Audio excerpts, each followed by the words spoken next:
Vikings defense? I see a team that causes a lot of issues. I mean, they blitz more than anyone in the league.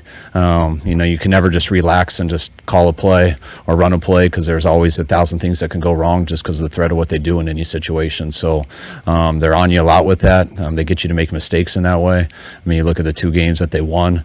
It's because they created a turnover with those pressures where they didn't have a guy to block a guy. They didn't have a hot throw. The quarterback fumbles it, and they returned 2 for touchdowns there in the second half. That's got both of their wins. So they're a team that challenges schematically and everything, and when they do that, you got to be on it. After you reviewed the Browns film, how would you evaluate how Brock played in the game? Similar to everyone else. I mean, Brock missed a couple, so it wasn't his best game. I still thought he made some real good plays, too. Everyone was under duress in that. It was a challenge on all fronts, and especially some of the down and distances we were in. But it definitely wasn't his best game, but just because it was his first loss and his first pick of the year, I still thought there was a number of things he did real well in that game, too. Following up on that, how are you expecting him to respond on Monday? Same way he always does. I mean, we'll see. This is the first time responding to a loss, but in terms of not designating wins or losses, if we would have won on the last play of the game, he'd still have to respond the same way. So it's him just doing his job and coming in here and being the same way he's been since the day we've met him. And I don't think we're stressed about that too much because I've never seen a different guy. What did he show you, Kyle, in the Vikings joint practices last summer where he kind of made a move? Kind of just everything he had shown versus our own defense in practice and OTAs and training camp, and then going out and going there against a different defense where you're not used to the coverages and stuff, and just watching him still not hesitate and still not get a ton of reps.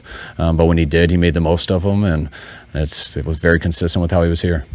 Now, the first down play with 3:21 left when Brock got the intentional grounding, was he supposed to move Mason to the right to pick up the blitz? Was that his responsibility on that? No.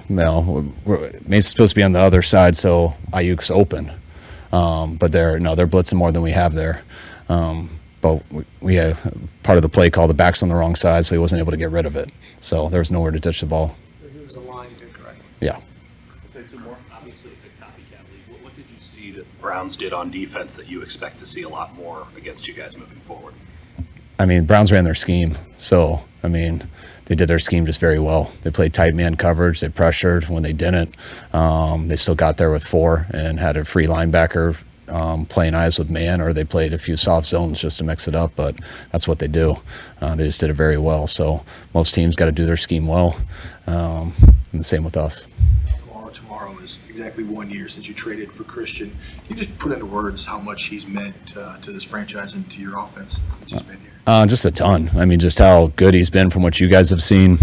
How dependable he's been, how reliable he's been, how he learns everything, not just the running backs and stuff. So it's real easy to put a lot on his plate, move him around each week. And I think just the example he sets for everybody. And the guy he reminds me of just basically mentality, like a walk-on guy who's just trying to get people's attention for working so hard. And he's one of the most talented guys in the league and was in college coming out, and every single play it's like the biggest thing in the world, whether he's getting the ball or not. And it's a really great example of how to be as a football player.